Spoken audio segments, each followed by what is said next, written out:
So I got to say, Mary Kate, you designed something that even blind people can enjoy, because it's basically a braille painting. Yes, these wonderfully thick layers of oils just sort of have a whole kind of it almost turns into sculpture as much as painting.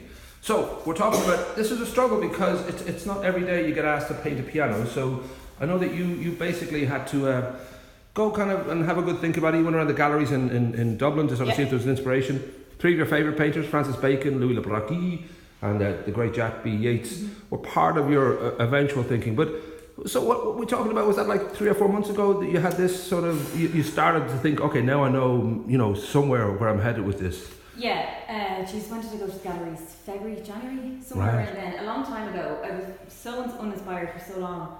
And when you have something this big, it has to be bold. So when I did see like a lot of, especially Jack B. Yeats' work, his work reflects a lot of mine anyway, I feel. He's one of your predecessors. Oh yeah. I'm inspired a lot by him. His like very rarely used a brush, so it was just thick layers. So and there's a lot of pieces in the National Gallery that are just layered on, after layer and layer, and it gives such character to what it is. And so I did decide I wanted to do that first, but I still had no idea what the image was going to be. Right. So it got me a step further. And then the next step, I know you got a commission for a seascape, and this sort of started to open up. Oh, this is the actual imagery I can aim towards.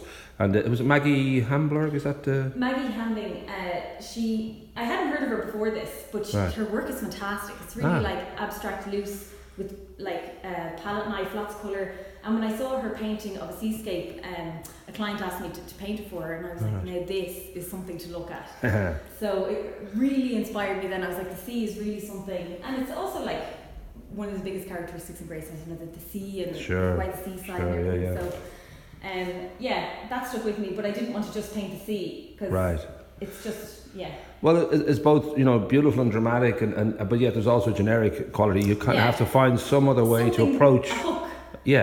Or a hook or even a tail. So we should say that the beautiful young Ross McFarland, because we are in the whale, and it is sort of part of the world in here of art is everywhere, but the idea of just this whale tail kind of flipping into the image. So once you knew what you were going to do, was it, how many kind of weeks to months was it? Because it is, you had 6 or 7 layers on, I know, at one point, and you felt dissatisfied. You did the old phone a friend thing, and they came down and had a look, and so it is a slow process, getting to that finish line. Well, it's because so many layers, it took a long time to dry, but then putting the actual image on and not liking it, which I feel like every artist who does anything goes through, and restarting it and doing it again and restarting it. I finally got to a point where I was like, I kind of like it, but I don't know if I actually like it. I've been staring at it for, I actually thought it was 10 weeks, but it was like 11. Right. So I got someone to come down and just look, and immediately she told me exactly what was wrong with it, and I was like, I feel so relieved to know what to fix.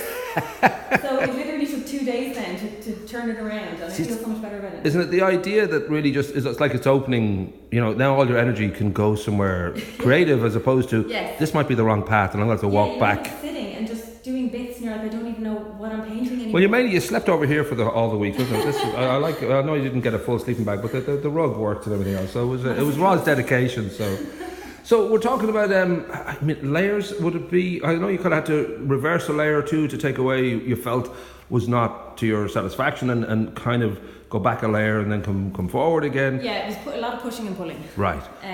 So how many layers would be there now? That's actually an accordion originally. So. I don't know, but if you touch it yourself, you can see it's quite thick off the piano. There's a lot of like putty and stuff on it as well. Moly, so that's amazing. Thick. So actually, I don't know how many layers are on it in the end. Probably about 10. Right.